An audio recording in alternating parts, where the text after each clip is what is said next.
On March 14th, 1968, the final episode of the Adam West Batman show premiered, ending the show that brought Batman into the pop culture zeitgeist, and in many ways, the quintessential iteration of Batman for over 2 decades. There were some pros and cons in regards to the Batman show. On the one hand, it did bring a newfound popularity to the character, and Batman became a household name, like George Reeves did for Superman. But at the same time, the goofiness and the campiness of the show halted its popularity in comics, thus leading to low sales at the time, especially when the show ended. That is until the start of the Bronze Age of comics in 1973, starting with the night Gwen Stacy died for Marvel and the Joker's 5-way revenge for DC, which also brought the infamous character back after a 4-year hiatus. Denny O'Neil brought the popularity for Batman in comics back by making his stories dark and serious again. But in mainstream media pop culture, Batman was in a downturn. CBS tried to make a Batman movie called Batman in Outer Space, but that never went anywhere. Thank God. This was the only movie that was considered for the 1970s until 2 producers came in to purchase the rights to Batman, Benjamin Melniker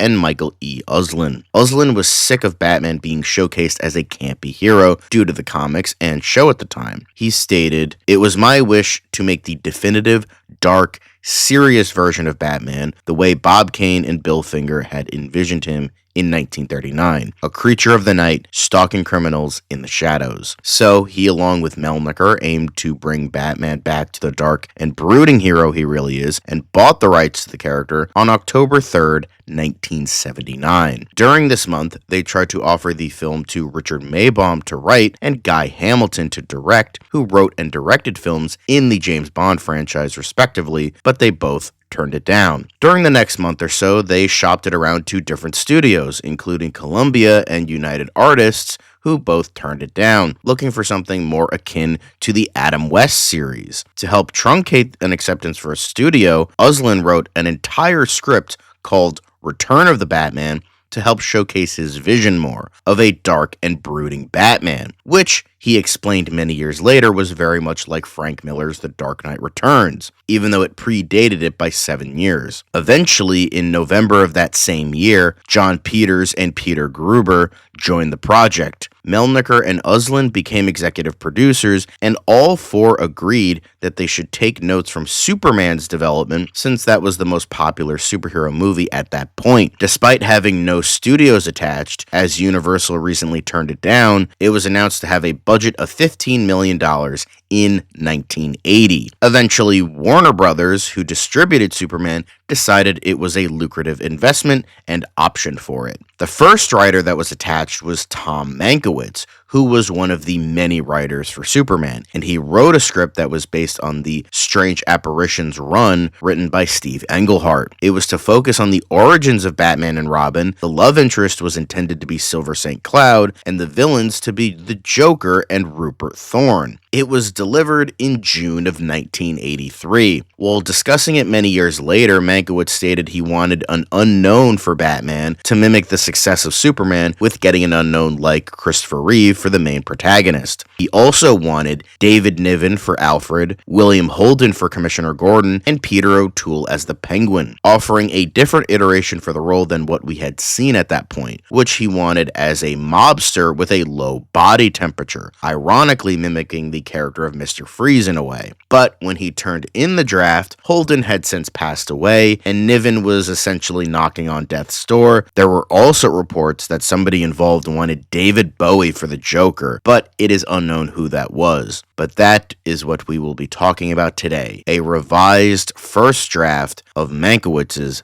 Batman film called The Batman, dated specifically June 20th, 1983. The script begins as a Batman script does, with the build-up to the death of the Waynes. It starts off in 1960, Dr. Thomas Wayne is running for councilman, and Bruce Wayne is a prodigy. The Waynes are in a very loving marriage. They go to the movies, they get out during a thunderstorm, and are walking down a dark alleyway. A guy in shadow, named Joe Chill, at the sunken-in entrance of a building holds them at gunpoint while Thomas tries to negotiate with him. He then shoots him dead. Then he goes for Martha's pearls, grabs them, and manages to shoot her too. He's ready to shoot Bruce, but he can't and runs away. Through the flashiness of the thunderstorm, a voice cackles and the title is revealed: the Batman. It cuts to the Wayne's funeral and Bruce's mourning. It then cuts to a newspaper where we see the Joker reading about the death of the Waynes in the newspaper and then kills the vendor with an exploding cigar. Cut back to the funeral where Alfred tries to reassure Bruce about his parents' death. We then cut to Rupert Thorne's campaign headquarters receiving the news about the Wayne's death, making it about himself and giving half-hearted condolences and the such. Then we cut to the Joker's lair where he's watching Rupert Thorne talk about the tragedy. Joe Chill then comes in and they get to chatting, mainly with the Joker making terrible jokes and Chill being weirded and creeped out by him. The Joker gets some drinks to celebrate, presumably the death of the Waynes, one of yellow liquid and one of clear liquid. He initially gives Chill the yellow liquid, but he opts for the clear one, which eventually turns Chill into a laughing maniac with a permanent grin on his face.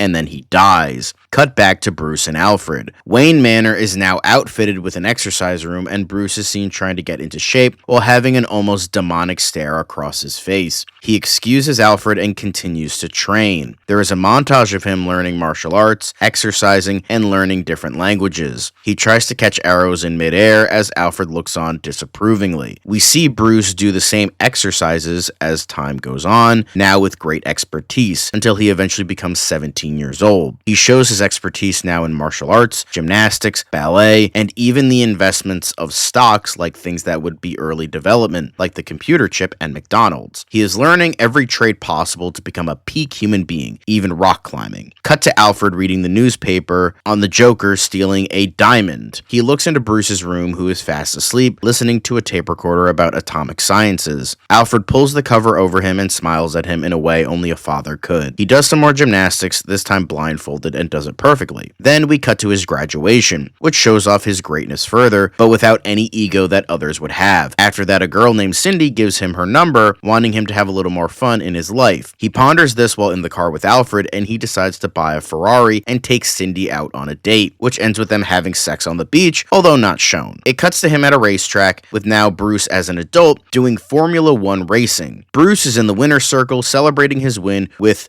Mario Andretti, of all people. I wish I was making that up. The film now shows his more playboy lifestyle by being cleared of a paternity lawsuit with a model. He makes his way to the car through the throng of women trying to nab him. He gets into his car and finds a female reporter there, Ann Daniel. They leave the courthouse and she starts to interview him, but it goes nowhere. They eventually have sex and he thinks about what Daniel said, how he is idle and jaded with no ambition left. He then leaves her apartment. When outside during a rainy day, he sees a man with a gun cornering a family into an alleyway when a gunshot is heard. Bruce sprints into action and follows them. He sees the man bleeding, but the wife says he should be okay with her daughter getting an ambulance. Bruce chases after the man and it leads him into a dirt lot with a bunch of other guys ready to fight. 3 guys fight Bruce and of course he comes out on top and disappears before the cops show up to apprehend them. Bruce stares at the sight from the crowd of people. The father is in fact dead and Bruce has tears in his eyes. Cut back to Wayne Manor. Bruce in thought. He then heads back to the basement and notices a padlocked door, remembering a better time with his parents in his lab. He remembers the moments before and during his parents' deaths. Happiness then crushed by unrelenting sadness. The laser beam used for the holograph shown earlier in the movie has destroyed part of the disintegrating wall and part of it falls with a thud. Bruce examines this hole and decides to climb down inside it with a rope. He shimmies down and falls to the ground. He looks into the darkness with a flashlight and notices a sea of bats that swarm him. He eventually gets up when they stop swarming him and he's in pain and anguish. Cut to Alfred's room. He notices a sound in the rain like a guttural roar. We see Bruce in the rain with thunder and lightning surrounding him at his parents' graves. Here he makes his promise to become something more, something else, to make them proud. He makes his vow. Cut to a teen couple getting harassed on the subway. They make some threats, like taking the girl's flower. They then see a dark figure with a bat on his chest. The thug throws a knife at him. The figure catches it, throws it back, hits the flower in his hand, and sticks to the wall. The figure then gets ready for a fight. At the next stop, another middle-aged couple is getting on the subway, and they see the thug handcuffed and beat up, with the teen couple leaving the car. Now we head over to Gotham PD with Commissioner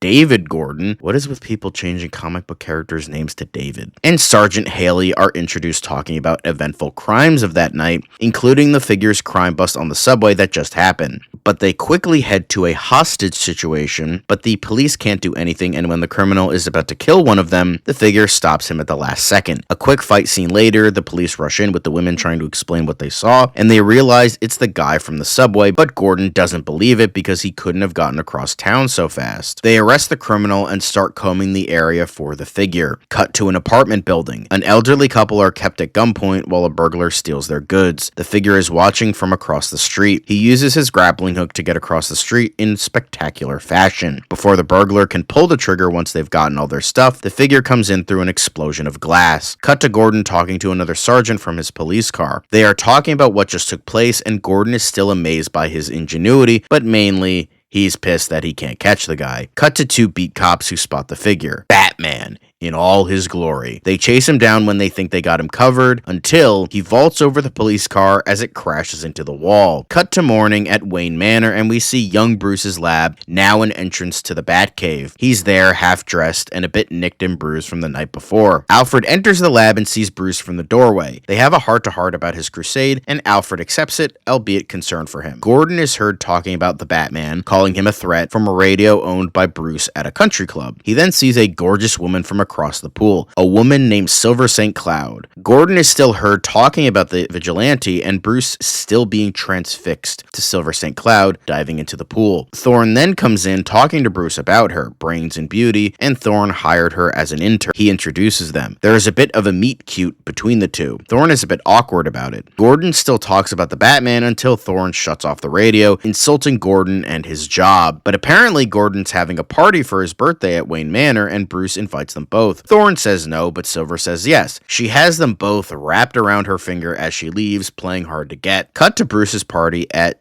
Wayne Manor. Bruce is chatting with guests until Silver arrives. She and Bruce start to dance. A telegram comes for Gordon, and it's apparently some strange vaudeville act with guys dressed as 1920s cops. But it turns out to be an actual robbery headed by the Joker himself. The guests start to take off their jewelry and give him their wallets. Bruce is angry. When one of the Joker's gang makes a crass joke at Silver, Bruce decks him in the face. In response, Joker puts his gun under Silver's chin and tells him to back up. He does so. He eventually grabs all the loot after punching a painting of Bruce's grandfather, and they all leave. After the Joker leaves, the guests start to as well. Silver stays though, and she dances with Bruce again. Cut to Gordon going back to the headquarters bereft of any positive emotions. He goes to his office and makes himself a stiff drink and closes the open window. Bruce and Silver are still dancing together. Silver decides that she needs to go home, and Bruce takes her there. They have a cute back and forth before she heads into her apartment. Bruce realizes the pickle he's in.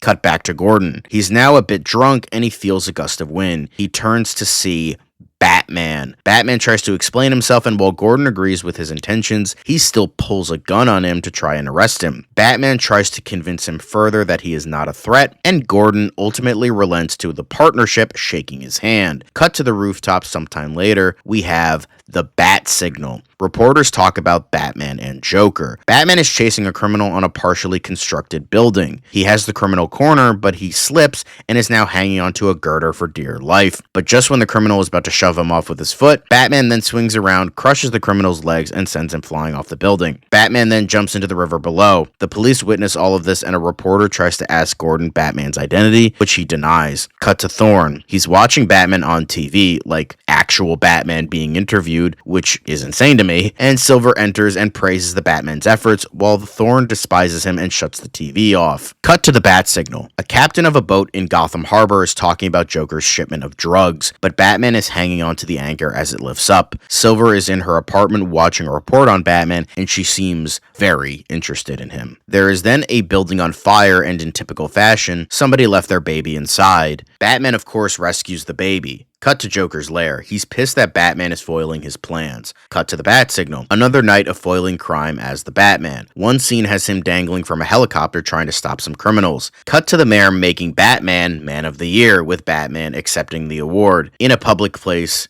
and giving a speech. Because of this, Joker blows up his TV. Later, Silver is on a date with Bruce, and he tries to put an end to the relationship due to his devotion to crime fighting, inventing excuses, but Silver doesn't believe him and kisses him. Cut to the Penguin. He is laying in an ornate bed in his illustrious mansion. He is trying to bring his body temperature down due to not being able to live comfortably past 65 degrees. A guest of his has arrived, and before getting up, he snaps the neck of a pigeon. The guest is none other than the Joker himself, who is freezing his ass off despite wearing a heavy coat. Joker states he needs the Penguin's help to take down Batman. Penguin is intrigued but unenthused by his antics. Cut to the Batcave. It now looks even more like the classic Batcave, with many recognizable trophies like the T-Rex and the giant penny. Alfred asks if he can have more staff to clean the manor, since there is now more stuff to clean. But it falls on deaf ears with Batman working on the Batmobile. Bruce is testing a force field, which should work, he explains to Alfred, and it does, but it almost takes Alfred's head off when the bullet comes back to him. Cut to City Hall with Silver trying to head to her office, but the guard is giving her a hard time. She eventually moves past him and starts to go up while he calls someone, letting them know he tried to stop her. She enters the office, seeing Thorne bound and gagged by the Joker. Joker knocks her out, only to reveal that Thorne being bound was a ruse to not let her know what's going down, as they are in cahoots and a trap is waiting for Batman. Cut to the Batcave, a red telephone is ringing. Alfred sees that a light is going on and off from his bedroom. He sees in the study that the phone is going off, so he enters the Batcave to tell Bruce, who couldn't hear the phone. Cut to the bat signal. Then it goes to Thorne's office. He is orchestrating a crime by the Joker with a ransacked office. The police have this covered, and Silver is looking at Batman and wants him to take her home. Thorne is against this, but they leave together anyway. They enter the elevator. Turns out Penguin is cutting the cables of the elevator as they enter.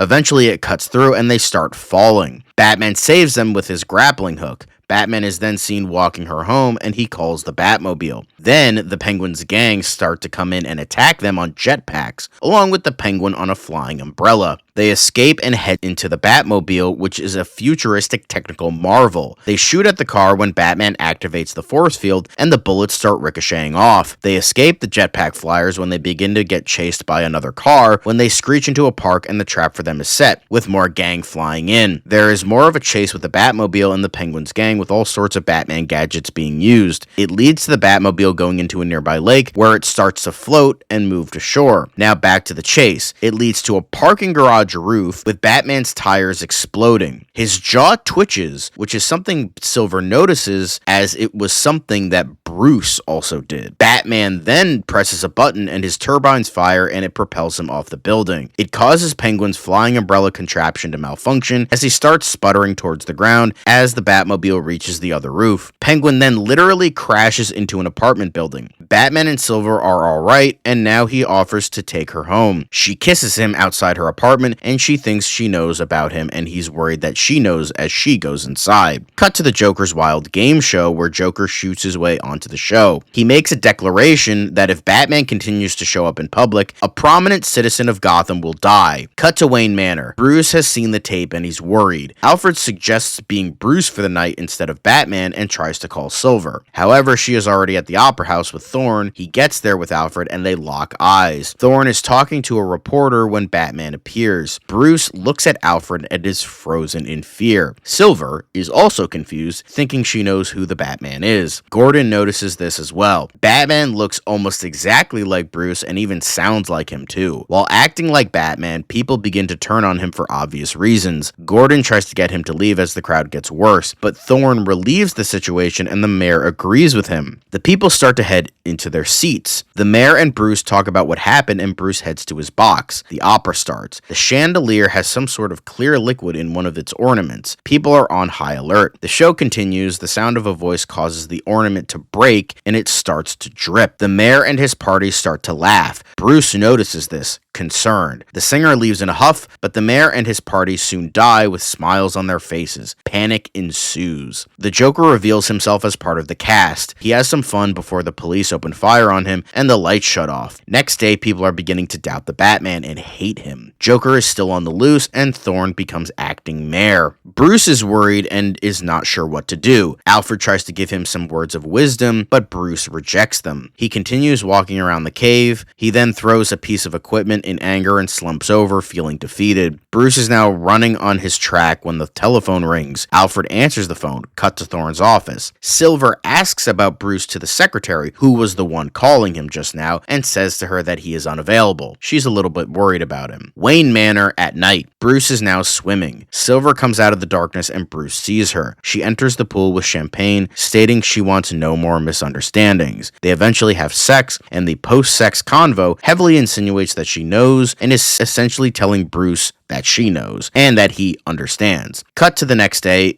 with Bruce and Silver going on another date, this time to the circus featuring the Flying Graysons. They are enjoying the show. The Joker is in attendance. The Graysons do their act. The Joker reveals a falcon, as in the actual bird, that flies up, distracts the Graysons, and causes them to fall off the tripwire to their deaths. Another clown rips off their mask to reveal the Batman. He claims that he's done helping the city for what they've done to him and will make them pay. He releases a bunch of wild animals from their cage, and the Joker and his crew start throwing smoke bombs to cause more chaos. Bruce goes after fake Batman, with Silver going after him. He saves her from an escaped tiger while Dick Grayson covers the faces of his parents with his cape. After everything, Silver gets her hand bandaged as Alfred offers to drive her home. Bruce is with Dick and comforts him, relating to his experience. He hugs him. Cut to a courtroom, and Batman, without being there, is found guilty of murder, with Thorne being pompous and proud as acting mayor, getting a bounty on Batman's head, essentially. Cut to another courtroom where we see Dick Grayson get adopted by Bruce Wayne. They head to Wayne Manor. Silver greets them inside. Dick is uneasy about everything. He explores the grounds with Bruce, who is trying to give him everything he wants, but Dick is still depressed. They're talking at lunch, and Dick tells him he's still in tons of pain and made a promise the day they died that he must kill the Batman for what he did.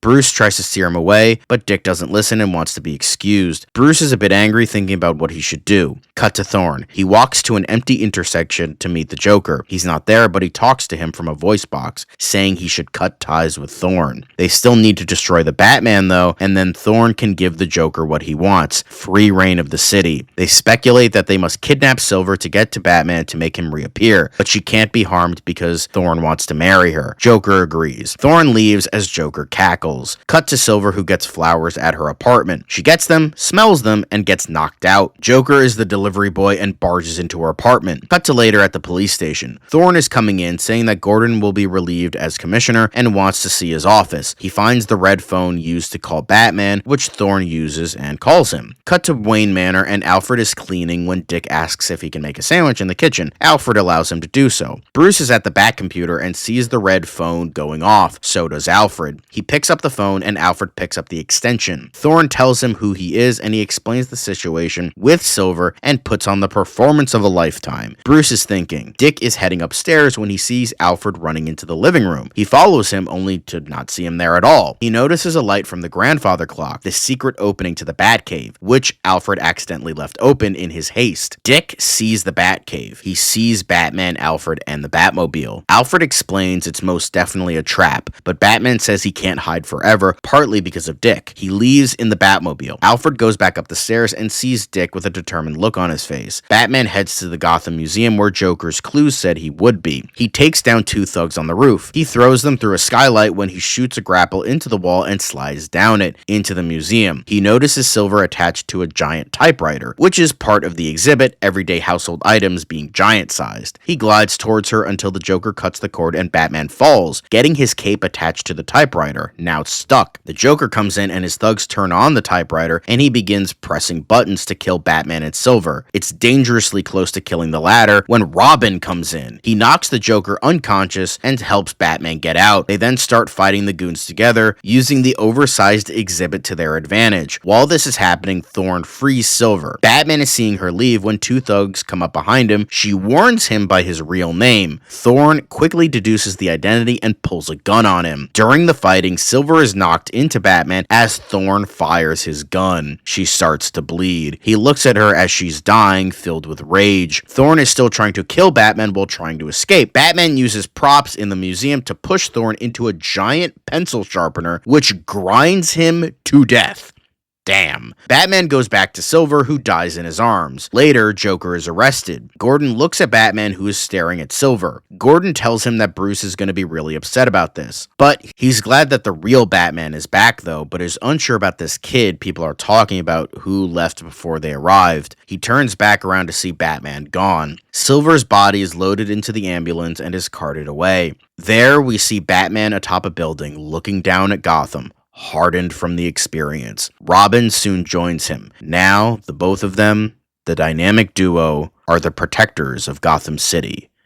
Together for the future. That was Tom Mankiewicz's first draft of The Batman. It's not perfect, but I would be lying if I said I thought the movie we got in 1989 was superior. This is probably the most human Batman we've ever gotten in a very comic booky world. I think Val Kilmer's Batman came close, but that movie had to deal with a lot of studio meddling that tampered with some of the more character-driven elements Schumacher wanted to include. And then of course you have the Nolan movies, but they don't really have a comic booky feel to them like this one does, or even Batman Forever. This one has very much a traditional feel to it, but I don't mind it. I love how Bruce Wayne is portrayed here. A very human character, as I mentioned, that feels grounded and sympathetic. I think Mankiewicz understood what made the character so interesting. You feel the pain of what Bruce is going through. You see him pouring his life into all of these hobbies and interests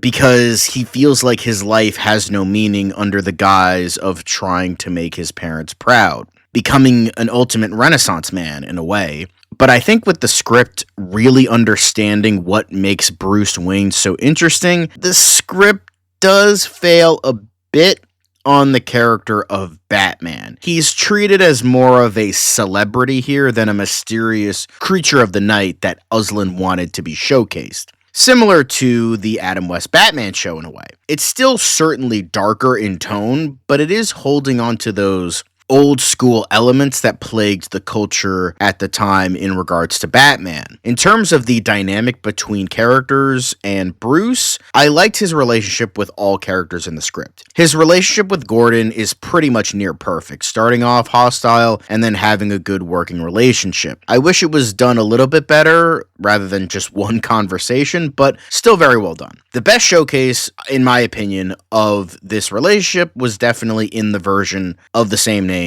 in 2022. That Batman-Gordon relationship is the best we've ever gotten in live action, period. Nolan came close, but I think Reeves nailed it. While the Burton Schumacher movies, the dynamic was essentially non-existent for some reason. I liked Bruce's and Silver's dynamic, even if her character can be a bit hollow at points, but I felt their chemistry more here than Bruce and Vicky in the movie we got, and I liked how she was actually brain and brawn and felt less like a damsel. Not saying Vicky Vale was an idiot, mind you, but I felt that there was a bit more to Silver and felt more of a relationship here with Bruce. Bruce and Alfred felt like very early versions of that relationship, where he was more of a butler than a father, even if having those more modern moments with Bruce in the script once in a while. But there is more hostility towards Alfred, which felt reminiscent of later versions like in the 2022 film and Cape Crusader. Finally, the dynamic, pun intended, between Bruce and Dick isn't explored that much because he mainly comes in at the end of the second act, so you couldn't showcase it that much, but from what little we saw, it was good, even if this Robin acts more serious and more like Jason Todd than Dick Grayson. In terms of the story, I think him becoming great at everything could have been cut back a bit. Not by much, just a tad. I do like how Joe Chill is the one who killed Batman's parents, thank fucking God. But Joker was still involved, which I don't really like that much. But I like how here, Batman doesn't try to get revenge for his parents' deaths like he does in the 89 film. This script doesn't even focus on the fact his parents died after it happens, at least in a major way. They're just that ultimate push later in life to become Batman. There is nothing of vengeance to be spoken of, just that it is happenstance that he does kill the guy who killed his parents. Well, at least ordered the call. Which leads me to a big problem. I still don't like how Batman kills people in this script, because it's essentially not Batman if he kills people. It isn't a lot, mind you. I think 3 people die, with 1 being directly caused by Batman, but he does kill Thorne, and he does kill a guy by bashing his legs in and falling off a building. Just get rid of those and we would be fine. Rupert Thorne is a decent and formidable bad guy at points, but not incredibly memorable. On the other side, though, I love how the Joker is portrayed here. Absolutely perfect. Psychopath you know nothing about, who wants to spread chaos wherever he goes. I just wish he wasn't a lackey for Thorne. Outside of that, though, perfect. The Penguin is very different and could have been an interesting inclusion, especially if played by Peter O'Toole like Mankiewicz wanted to do. It does feel a bit overstuffed at times with too many characters, but overall, I think it had a lot of really good ideas, felt like a complete narrative, with some faults here and there. There is a second draft on the web floating around, so maybe I'll do a compare and contrast video on that to see if anything major is different, because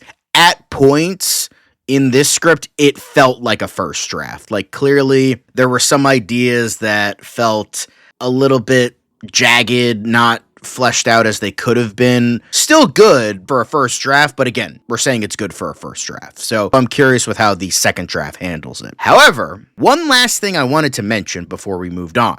I noticed that there were a couple moments, not a lot, here and there, that would go on to happen in the Nolan movies. Now, stay with me for a second. The robbery scene with the Joker felt very reminiscent of the dinner party scene in The Dark Knight, along with the declaration against Batman from the Joker, although the context of the scenes are slightly different. Like, the Joker is looking for Harvey Dent instead of a robbery, and it's a handmade video instead of appearing on a game show. But it's still similar.